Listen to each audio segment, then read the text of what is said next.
కాళేశ్వరం ప్రాజెక్టుపై అసెంబ్లీలో హాట్ గా చర్చ జరిగింది. పాలక ప్రతిపక్షాల మధ్య మాటల మంటలు రాజుకున్నాయి.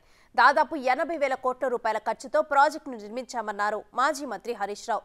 అయితే దీనిలో 1,00,000 కోట్ల అవినీతి జరిగినట్లు కాంగ్రెస్ ప్రచారం చేసిందని ఫైర్ అయ్యారు. దీనికి గట్టిగానే కౌంటర్ ఇచ్చారు ముఖ్యమంత్రి రేవంత్ రెడ్డి.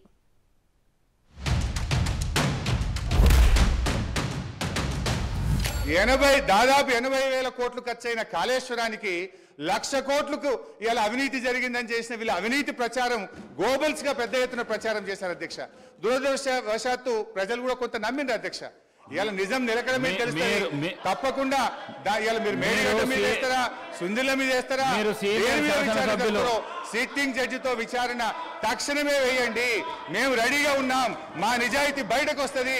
మేము ఎలాంటి తప్పులు చేయలేదు కనుక నిజాలు ప్రజలకు తెలవాలంటే విచారణ జరపాలి, వెంటనే వేయాలని కూడా. గత ప్రభుత్వాన్ని ఆ నాయకులు నేను అడగదలుచుకున్నా.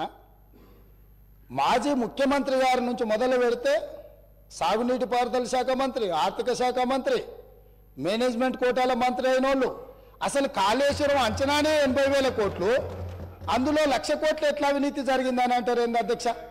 1,00,000 కోట్ల అవినీతి, 1,00,000 కోట్ల నిధులు దుర్వినియోగమైనాయని ఎందుకు చెప్పినామంటే ఈ లెక్కలు వేసుకొని 1,00,000 కోట్లు ఖర్చు పెట్టినా 1,00,000 ఎకరాలకు కూడా కాళేశ్వరంలో నీళ్లు అందలేని వాస్తవాలు మాకు తెలుసు. కార్డ్ నివేదిక ఇచ్చింది కాబట్టే ఆ ప్రాతిపదికన ప్రజలకు మేము వివరించే ప్రయత్నం చేస్తే ఈ అబద్ధాలతో ఈ వాస్తవాలను కప్పిపుచ్చే ప్రయత్నం చేసిండ్రు. ఇప్పుడు నేను సూటిగా గతంలో సాగునీటి పారుదల శాఖ, మొన్న ఆర్థిక శాఖ మంత్రిగా పనిచేసిన వారిని ఇంతసేపు ఉపన్యాసం చెప్పిండ్రు కదా. సత్యహరిచంద్రుడే మరో జన్మ ఎత్తి ఇక్కడికి సభలోకి వచ్చి మాట్లాడుతున్నంత గొప్పగా వారు ప్రవచనాలు చెప్పిండ్రు. ఈ లెక్కలు వారి దగ్గర లేవా అధ్యక్ష?